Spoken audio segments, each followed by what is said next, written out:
I can hear you. Can And you you hear me? can see me, which is good. You never know what you're going to get on these different platforms. So yeah, so thank you so much for that introduction, and thank you, Tyrrell, for joining today. Super excited for the entire slate of panelists, but particularly excited about our panel or our fireside chat. So why don't we just start with the obvious, the journey question. So when we look at your resume, we see that you've had some very significant tenures over the years, Discover, Cigna, and I think the last 6 years or so at TD, the last 2 years as CMO. So can you give us a little insight to that journey and perhaps share some of the high points? Yeah, for sure. And thank you for having me. I think I'm inspired by the last panelist who talked about the winners and losers during the pandemic being chocolate, which sounds like a really good category to work in. But no, thank you for that. And I've really loved my career. I've just been so incredibly fortunate to have had the opportunity to work for some major brands over the past many decades, and so it's just been so gratifying for me personally. And as you mentioned, I've worked in the healthcare field. I've worked for a number of different types of financial services companies. And one of the things that I just loved about my career is, having had the opportunity to live and work abroad in the US and Asia and Europe. And then for the last 6 years prior to the last few months in Canada as well. And so, that's just given me sort of a desire. I have a lot of curiosity and a desire to really deeply understand consumers and customers and cultures.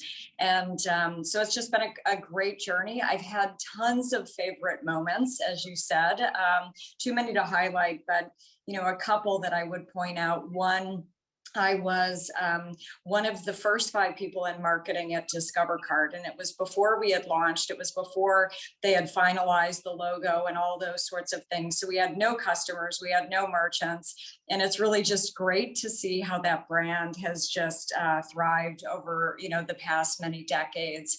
I also went to Hong Kong. I worked for Standard Chartered Bank, and I ran their credit card and personal loans portfolio, and that was it was a very interesting time with a lot of parallels to what we see today. So I went to Hong Kong about 5 months after SARS and after a bankruptcy crisis. So when you look at kind of what's going on, today with the global pandemic, with the impact on financial markets, it was very similar, albeit it was contained largely, in totality to one country.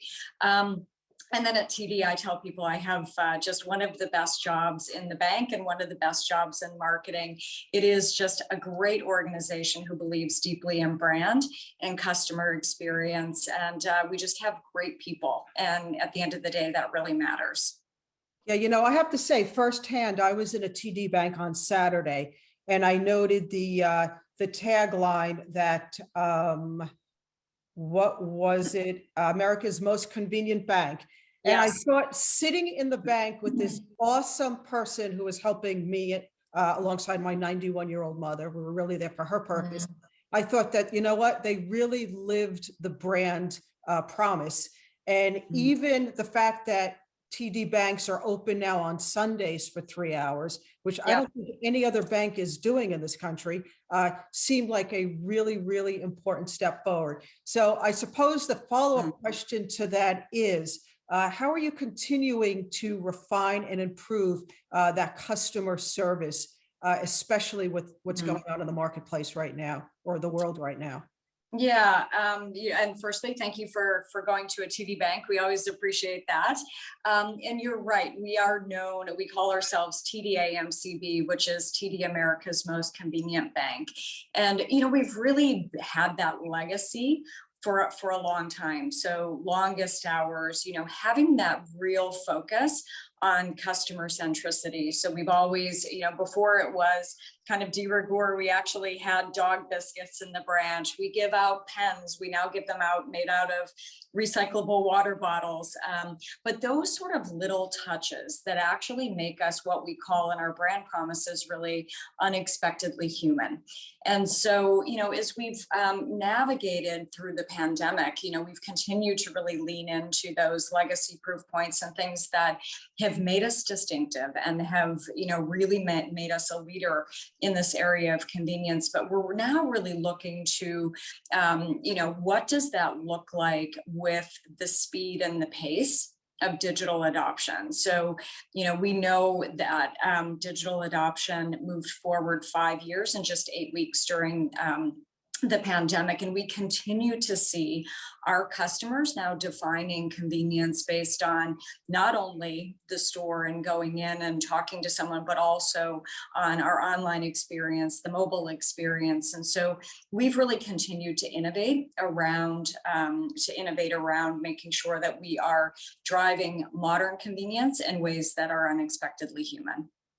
So on that note, I also saw in your resume that you became the CMO during COVID, right? I did. You had a senior position in the marketing department until I think August of 2020 when you ascended to the CMO role. So through the COVID experience, the digital acceleration, how has that pivoted or had a significant impact on how you thought about the marketing piece of it and getting that messaging out to your consumers and to your prospects? Yeah. So, a few things that I would say there. I think number one, it starts with deeply understanding your customers. And so fortunately for us and for TD during the pandemic, we were really guided by a couple of things. We were guided by our mission. We were guided by our customer brand promise, and we were guided by our employee, or what we call our colleague value proposition. And so, for example, our mission is around enriching the lives of our customers, our colleagues, and our communities. So when the pandemic hit, that really served as a guiding light. We knew who we needed to care about and who we needed to understand what their situations were so that we could lean in to help. We also have a colleague promise that is founded on culture of care, and a brand promise, as I said, around being, delivering in ways that are unexpectedly human. So those two things, both care and, unexpectedly human, that are just authentically built into the fabric of TD, were absolutely critical in terms of how we showed up in the market, both internally as well as externally. So, a couple of things that we did is really looked at how do we innovate during this time. And so, for example, we were the first bank to launch curbside pickup for debit cards. So if you've ever lost your debit card or you need a new one, you know that typically you need it right away. And so the team looked at, what was happening in retail, what was happening in grocery stores, and took a page from that and said, what our customers have needs, and they don't feel safe coming into our stores or into our branches. And so we launched this curbside pickup for debit cards, and that continues today. And we see that really being enduring, beyond the pandemic. We also really leaned in to support our communities. We pride ourselves on being, deeply knowing our communities, knowing what's important to them. We are hyper local in terms of how we market. And so, that really paid dividends for us. But we did know that we had to lean in. We typically go into markets and into communities and we volunteer, and we weren't able to do that. But we did recognize what the community needs were and really showed up to support in different ways. That's awesome. And I can say from firsthand experience, TD did a out-of-home campaign with us. I think it was back in 2019 with the Unexpectedly Human tagline, but I think there were 100 plus hyper local messages that were part of this campaign, and they were in pretty significantly sized commuter hubs, what we call station domination, where it's a complete takeover of a rail station like in Grand Central or in the Boston MBTA. And I love that juxtaposition of big messaging, a significant brand, but then with hyper local, very direct feeling messaging. So I don't know if you want to talk about that a bit, but I'm Yeah, super yeah. excited by it. Absolutely. So that is just core to who we are. When you think about our footprint, we operate, from Maine in the north to Florida in the south and everything in between. And so our markets are very different. Our competitive set is very different, even our brand KPIs, because we've actually grown over the decades through acquisitions. So, our awareness, our consideration, the perception of TD is quite different market to market. So we've really found, we have a vast competitive set. We compete with the very large global banks right down to the very small local bank. So for TD, we do believe that a big part of our value proposition is being community led. And so personalization of messaging, showing that we understand the community, has been one of our factors of success. And we're excited about where the landscape is evolving from a marketing perspective around personalization, where now there's technology that really enables us to get down to a geo-targeted level, whether that's through digital or whether, as you said, through station domination. So we're excited about the future as it allows us to really get more segmented down to really a local level from a messaging perspective. Yeah, very cool. And also on the comment you made a moment ago about curbside debit card pickup and other behaviors that may have changed through the period that we know as COVID. How sticky do you think some of them are? For instance, the first time that I electronically deposited a check was during COVID. And Right. I thought, wow, this is awesome. And, never for a moment do I want to say, I want to go, out of my office or leave my house to go to a bank to spend 15 or 20 minutes doing this. It takes like 14 seconds. And I thought it was such an amazing behavioral change for me personally that was accelerated because of the pandemic. So wondering how your general customers' behavior set has changed, and is there any further acceleration of that coming down the pike? Yeah, digital adoption was really a focus of ours because people, what we first wanted to do is to make sure, exactly like you, that people could do what they needed to do from a banking perspective. So I heard the last speaker talk about how they shot commercials during the pandemic, which was really interesting. For us, we had an unexpectedly human ad that showed one of our branch people dancing in the store late at night. And so we quickly said, we have to shift that messaging because we're not in the branch, we're not in the store. And so we used the same person showing, it was called Dance from Home. And so we used the same person showing him dancing from home and not in the store. And the message was really around, we want to keep you safe. We want you to be, have access to online banking, have access to mobile banking so you can do what you need to do. That also became really a rallying cry for all of our employees who have an opportunity to interface with our customers in different ways. So one of the things that we did is we were very fortunate in the US that we have a lot of drive-throughs. So where people couldn't come in to our stores for health and safety reasons, they could actually go through the drive-through. So people were really trained on how to get consumers up and running on digital. And as I mentioned earlier, I do think it's absolutely sticky. I think there's still a real reason why people want to come into the stores. If it's a complex transaction or the first time, for example, that somebody's taking out a mortgage, they want to sit across from someone and they want to talk about that. But on the other hand, we also know that people are spending 7.5 hours a day consuming media. And so, what does that look like in terms of how we interface with those consumers? And the key at the end of the day is being with our customers where they are in their journey in ways that are most appealing to them. So I don't think digital is going anywhere. In fact, I only think it will accelerate. And the role of the brand will, really continue to evolve. We'll continue to have, the most convenient store hours and all the things that have made us unique, but really start to, transform to more guidance and advice oriented transactions over time.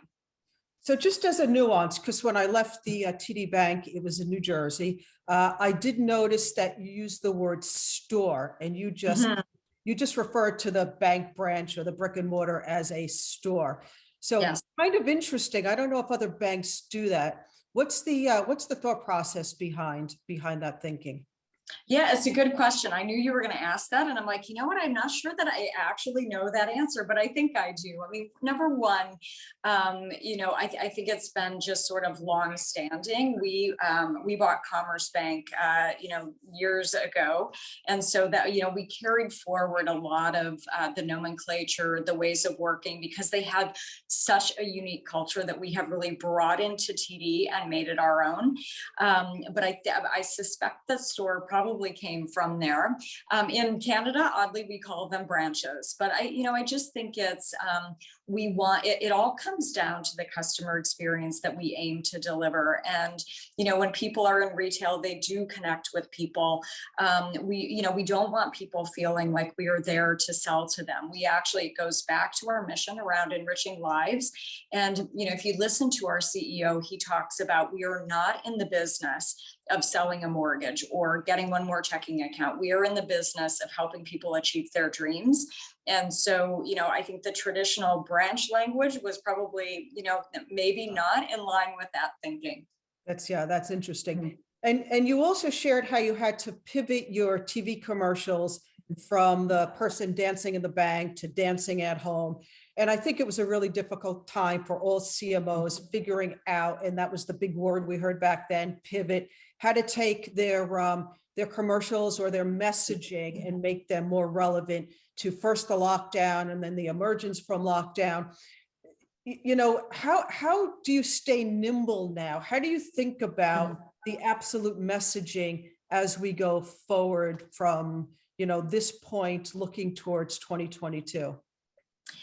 We actually launched quite a lot of insights almost from the very beginning of the pandemic to really understand what was it that our customers wanted to hear, what did they not want to hear, and that guided us. And in fact, we continue to run ongoing studies so that we have deep insights in terms of where are our customers in their journey, where do they need support from TD. And so those insights were absolutely paramount. I remember the point at which we switched from people wanting to only hear about the pandemic to, I need to hear something positive and optimistic. And so please don't talk about the pandemic anymore. It was a really interesting shift in mindset. So, leveraging insights, leveraging analytics to understand what's relevant, meaningful for our customers and also even for our colleagues, understanding, I think that's been part of leadership during this time, is really understanding what people are going through, where they are in their own journey, so that you can, really help if help is required. And so that was a big part of it. Part of it also for us during the pandemic was, we saw a very large precipitous increase in people who felt financially vulnerable. So this was a place for us to really lean in. We knew that we wanted our customers to know that we had their back, whether that was our individual customers, whether it was our small business customers who were struggling. And so again, really taking the insights, understanding what people needed and providing them guidance and advice, support, help, products, services, solutions to enable them to navigate was a key part of our role. One of the things that we hear from a lot of brands out there is that now that people are out and about and living life again, that just being, out of their homes, they equate with joy. And so many brands are eager to be in the out-of-home space because the psychological connection to people being joyful about being in the out-of-home space is a good connection for their brand. So I definitely see that as well.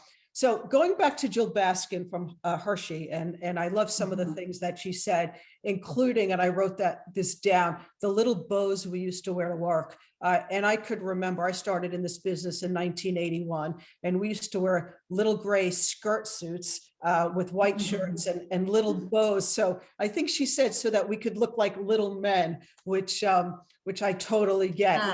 But it sounds so horrific now to recount it, but that's the way it was. And I think she also shared that she was one of the first women to actually have a child while being at her agency. And I know that you and I are both moms. And when I was listening to your early career journey and all that travel, all that international travel, how did that sync up with not just being a female in the workplace, but actually being a mom and having kids? Yeah, I think, and I think most moms would say this, being a mom is the most important role ever. And I certainly think so. I have two grown daughters now who have careers of their own, both wildly different. So, I think that that genetic versus, nurture versus nature, they are two very different girls with, similar experiences. For me, I always tried to achieve that quote unquote work-life balance. And at some point, I think I realized that balance is just different for everyone. And you really have to find what works for you, what works for your family. And for me, I think work-life balance has changed a lot, given different stages of my career. So one thing I'm hugely mindful of today is that, my kids are both grown and out of the home. So it's my husband and I, versus I have people on my team, one person in particular who has 3 little girls under the age of 7. She stands up at her desk so that if they're down around her feet, no one sees them. And so that she can continue on her video conference while she's managing that. I think it's really, really different. And I think you have to reflect that and you have to recognize that. I've started doing things like, putting on my emails that, my hours may not be your hours. Please don't feel you have to respond. I will let you know if it's urgent, but, typically it's not, but I might be willing to work at night, or I might be willing to work on weekends. I've also, been a mom who went part-time for a while. And I found I ended up going back full-time after probably, I think it was about a year. And, I found staying at home, that's real physical work. That's hard. That is, I have so much just so much appreciation for people, who stay home. It's hard work. And so I ultimately made the right decision for me and for our family. I think, to your point around travel, that was always, always will be a point of contention, and you don't always feel great. And every once in a while, I'm not sure about you or other moms on the phone, but the things that your kids remember is, oh, remember when you didn't go to that play? You're like, remember the other 40 that I went to? And so, you really have to do your best. And for me, probably one of, the things that I'm most proud of is that I actually was fortunate to give my girls an experience through my career of living abroad for, during their formative years. My daughter was 7 when we left the US, and she came back in university. She did actually say, after all of those moves, she said that one of the biggest cultural shifts for her was actually coming back to the US. But I think in all seriousness, it's really shaped who they are. It shapes how they see the world. And I'm hugely grateful and so proud that I was able to be able to provide that for them. And so, I think it's different for every person. You have to find what works for you and for your family. Yeah, and I do agree. I think that they are ultimately grateful. I think channeling a good role model for them, despite whatever career path they take, is a good thing to do. So yeah, and I also think that once you become an empty nester, it really gives your career another surge, because then all the anxiety and all the choice points and all the conflict just disappears. So for any of the young mothers out there, hold on to it, because it does change again. It does indeed. So one of the things that I'm noting is that COVID And, there are some silver linings. It's the most horrific thing ever, acknowledging 700,000 Americans dead and lots of despair and, not mitigating any of that at all. But sometimes there are some silver linings when you come out of a crisis.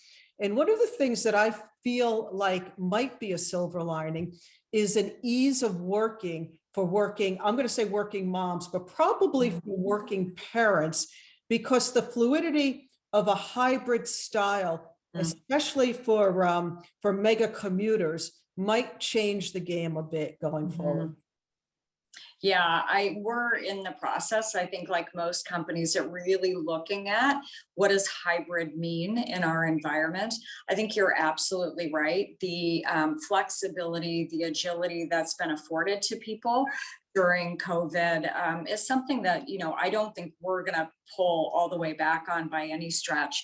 The thing that we really think about, though, are, what we call the C's, which is kind of collaboration, connectivity, culture, and how do you, and connectivity, how do you find those opportunities where you create those moments to really retain your culture. So what we're really starting to work through is, what are those points where, we do think that in person will matter. And it may mean, not everybody can do that. And then you have to find different ways, to really drive the connectivity. But I think it has forever changed how we'll work and how we think about, what working in an office looks like. So yeah, certainly more to come. I'm not sure that we fully have it figured out yet, but we are really, really focused on, getting it right in ways that work for all kinds of colleagues. Yeah, I agree. It's definitely a work in progress. And I don't think we've yet landed where we're eventually going to land. It feels like it's going to continue to evolve. So yeah, an interesting space to watch. So one of the things that I did note in your bio also, and when we had a prep call, you were going out for a run, is that you're actually a marathoner, which is pretty impressive. And I also saw that you were a guide for disabled marathoners or half marathoners. And I thought that, wow, talk about living your brand of being unexpectedly human. I mean, I thought that in and of itself, it's an awesome thing. But when you connect it to your brand ethos, it just becomes even more meaningful. Can you tell us a bit about that? I can. It's something that has just given immense meaning to my life. I am very lucky to have found something that I've been really passionate about. I've been running since university, which is a long time. And I was really, kind of getting to that stage where I was, tired of running on my own.